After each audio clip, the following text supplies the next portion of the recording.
welcome to The Update. I'm Eleanor Quirk.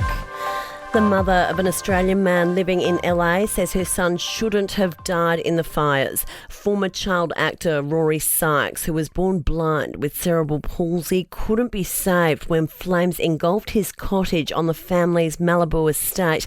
Shelley Sykes says failures in the system claim the life of her 32-year-old son. Guess what didn't work? 911.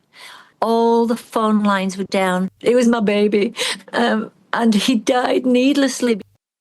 Public officials are also pointing to failures in the system, with the LA Fire Department Chief, Kristen Crowley, claiming firefighters weren't told a major reservoir had been drained. When a firefighter comes up to a hydrant, we expect there's going to be water. We don't control the water supply.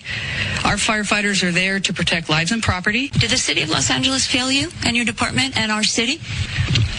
Yes. The hunt's continuing for those responsible for a series of anti-Semitic attacks across Sydney.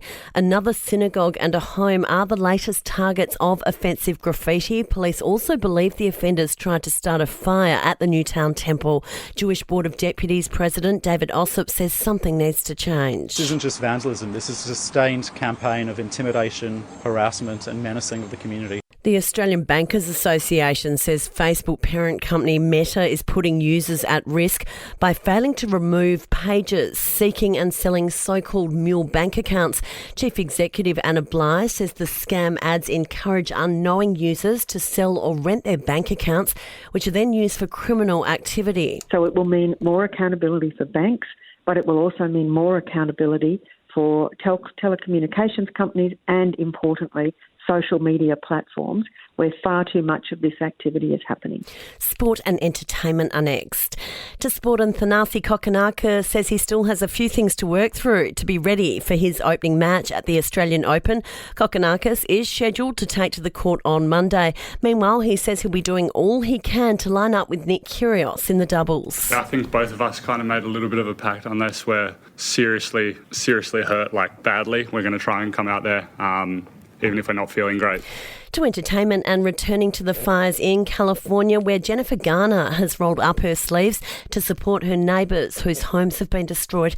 The actress, whose suburb of Pacific Palisades is one of the worst hit areas, has joined a charity to help hand out food and relief. My heart bleeds for my friends. I mean, I can think of 100 families and their homes lost. I could just write out a list of 100 friends who lost their home. I feel almost guilty walking through my house. And the fires have delayed a number of ceremonies scheduled for the Hollywood Awards season.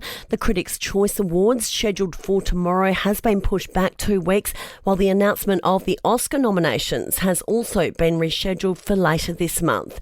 And that's the latest from the Nova podcast team. We'll see you again soon for another episode of The Update.